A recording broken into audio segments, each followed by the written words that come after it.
Bonsoir à tous et bienvenue dans Invente-moi une histoire. Ça lag déjà beaucoup moins, donc je rappelle le principe, c'est que vous donnez tous un mot dans le chat au hasard, et je prends les 5 premiers et j'invente une histoire avec.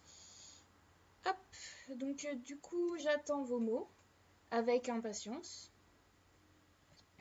avec très grande impatience. Hop, je suis un peu déçue parce que la semaine dernière, les deux derniers dans la même qualité, ça laguait pas trop. Et puis maintenant, ça lag. Du coup, j'attends vos mots. Hop, mon petit carnet tout joli pour les écrire.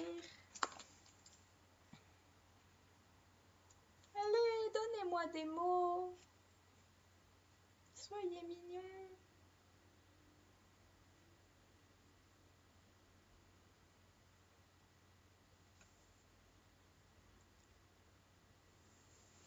Alors, je dois mettre impatience. Impatience, c'est un mot ou... Bon, donc chat. Mais j'en ai déjà fait avec des chats. Mais bon, chat, donc... Impatience, c'est un mot ou pas? Enfin, est-ce que impatience, je dois mettre impatience? Avion. Oui. Ensuite... Donc, il me faut encore 3 mots. De 3 personnes différentes, si possible.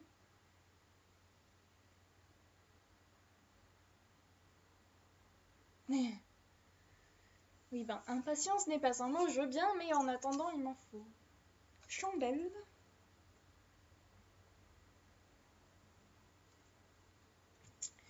Ensuite...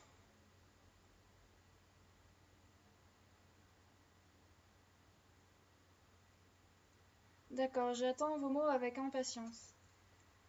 Alors, cherchons quelqu'un que nous pourrons appeler donc impatience, rien que pour rigoler. En attendant les autres mots, périple. Il m'en faut un dernier. Si une 5e personne différente veut bien se donner son mot. En attendant, voici impatience. J'attends avec impatience. Voici impatience. Il est beau, hein, impatience. Ah, d'ailleurs, il n'est pas tout seul, il y a un petit bébé, impatience. En attendant, j'attends toujours un 5e mot. Sinon, c'est au premier qui donne le prochain mot, je le prends. Histoire de pas y passer la nuit. Qui?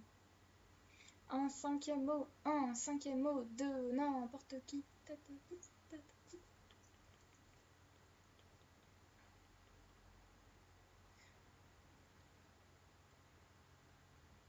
En plus, il y a 6 personnes, donc ça veut dire qu'il y a au moins 5 personnes différentes. Donc je devrais pouvoir avoir au moins un mot de chaque personne différente. C'est QFD. Non? Allez, le premier qui me donne un mot a gagné. Le droit d'avoir son mot dans l'histoire. Peu importe qui. Allez-y.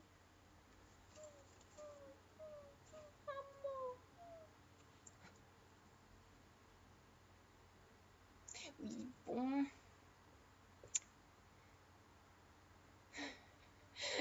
Allez, un mot.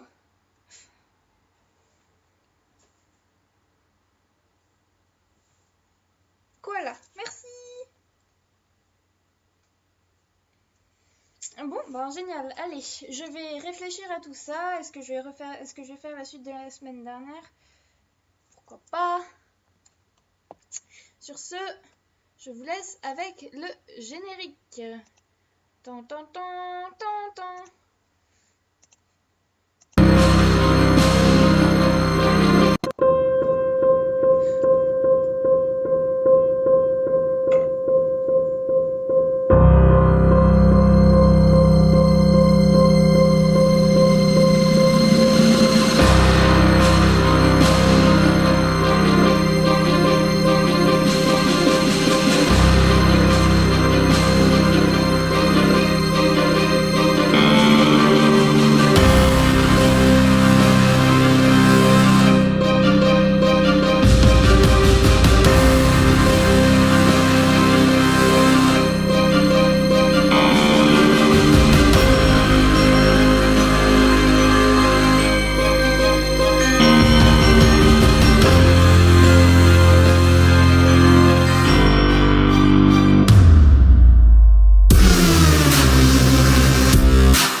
Donc je rappelle les mots que j'ai donc chat, avion, chandelle, périple et koala.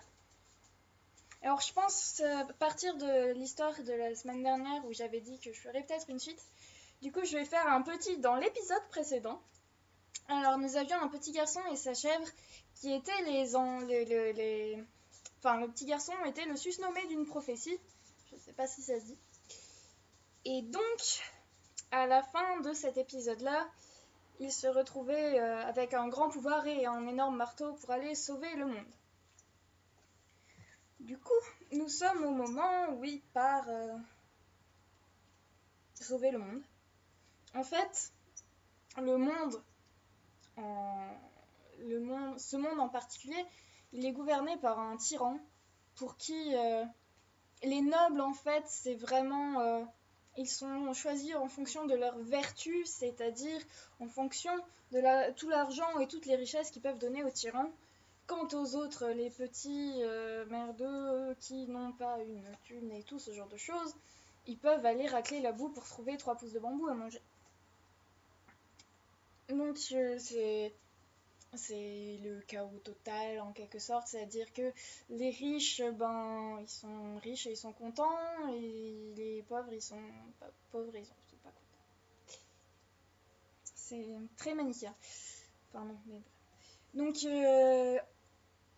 le jeune homme, notre jeune homme, sait donc qu'il doit renverser le roi. Sauf que, malgré le grand pouvoir qui lui a été confié, il n'est pas capable de, de renverser le trône tout seul. Il lui faudrait des compagnons, une armée, parce que ce tyran, il n'est pas tout seul sur son trône, quoi. Il y a des gens autour de lui pour le défendre. Du coup, il décide de partir en quête d'une aide. Une aide quelconque, peu importe qu'elle soit, que ce soit des armes, des gens. Du coup, en sortant de son abri, là où il habitait avant, suivi de sa chèvre, il croise en chemin un koala. C'est un petit koala dans son arbre et tout. Le jeune homme, il regarde un petit peu parce que c'est mignon un koala. Il s'approche de l'arbre, il fait petit, petit, petit. Le koala, il penche pas, il regarde.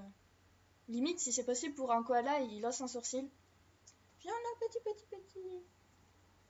Et le koala, il descend un petit peu, petit à petit. Faut savoir qu'un koala, c'est cardiaque, hein, donc il descend très doucement. Et alors qu'il arrive à la hauteur de la main du jeune homme, il repousse la main comme ça, il fait « Non mais oh, tu me prends pour qui, là ?» Le jeune homme, il est un peu... Bon, d'accord, en même temps, j'ai des pouvoirs, ma chèvre parle, alors un koala qui parle... Soit. Excusez-moi, je ne voulais pas vous offenser. Non mais on parle pas comme ça au koala, tu t'es cru où? Excusez-moi. Du coup, le jeune homme demande mais sinon, qu'est-ce que vous faites par ici? Parce que ça fait un petit bout de temps que j'habite là et des koalas, on n'en voit pas beaucoup dans la forêt. Eh bien, on m'a demandé de venir. On vous a demandé de venir? Qui on? J'ai été... On m'a confié une mission, en fait. Qui? Vous savez, les très grands, ceux qui vous ont donné une mission à vous aussi.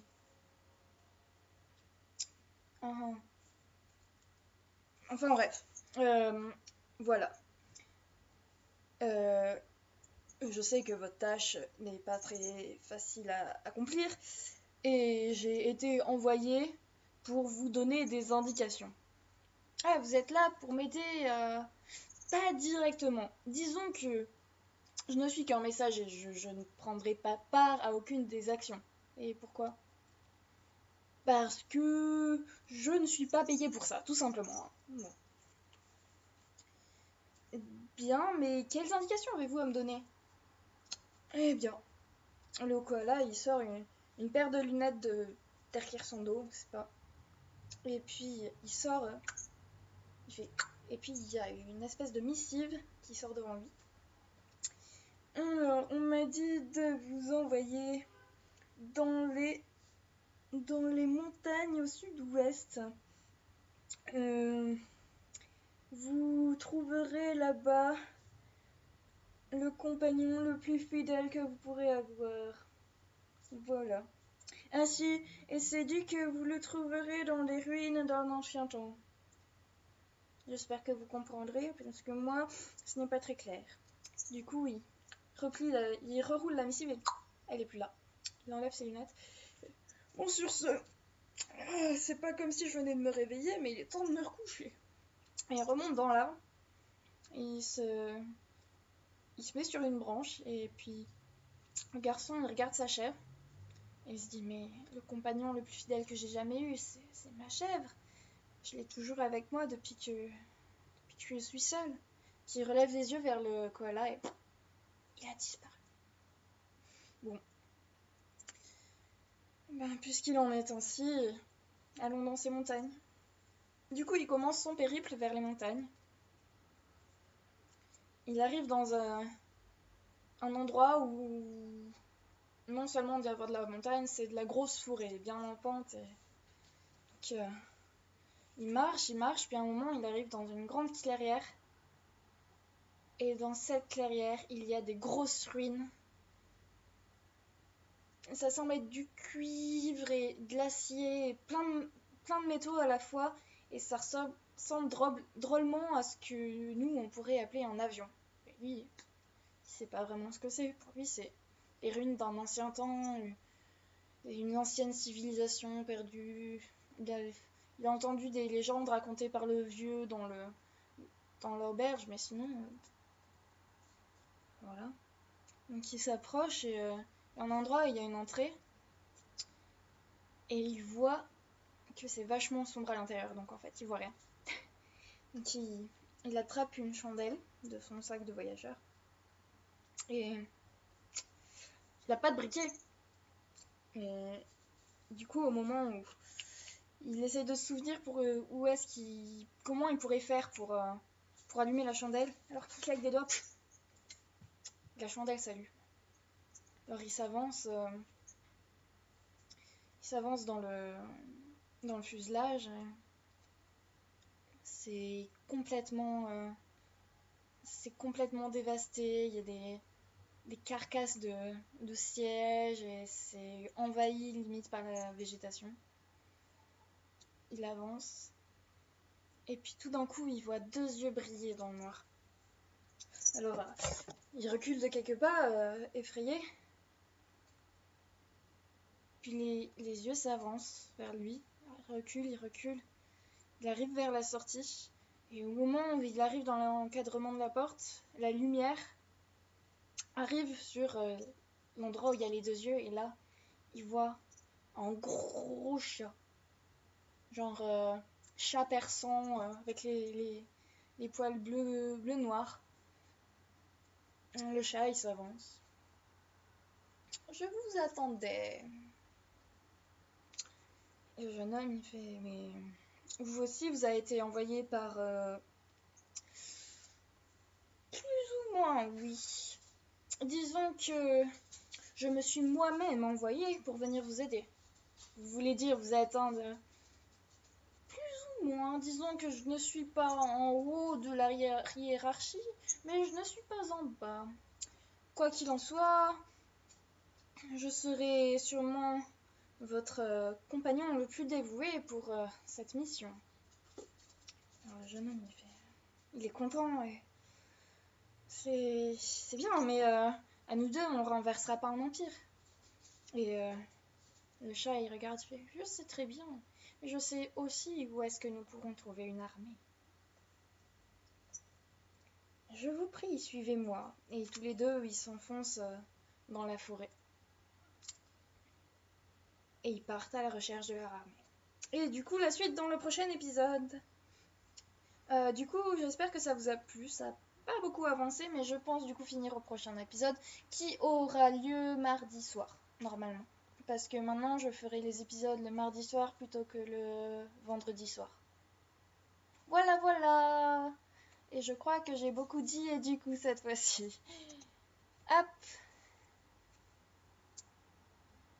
Et pour répondre à la question, oui, c'est normal que je vois ce que vous postez genre 1 minute après parce qu'en fait il y a environ 45 secondes de décalage. Il y a 10 secondes entre le moment où je lance le live et le moment où le live débute réellement. Ça a perdu la connexion internet, c'est génial. Et aussi... Ok. Et donc...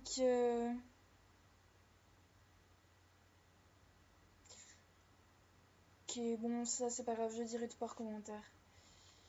Hop. Bon, ben, c'est la fin du live, du coup je vais répondre par commentaire parce que ça lag complètement. À moins que ça revienne, apparemment c'est parfait maintenant. Donc je disais, il y a 45 minutes de décalage entre le début du... Enfin, entre le moment où je lance et le début du live, et sachant que le live débute à 10 secondes après que j'ai appuyé sur départ. Enfin voilà. Du coup, à la prochaine fois, c'est-à-dire à mardi soir. Bye bye!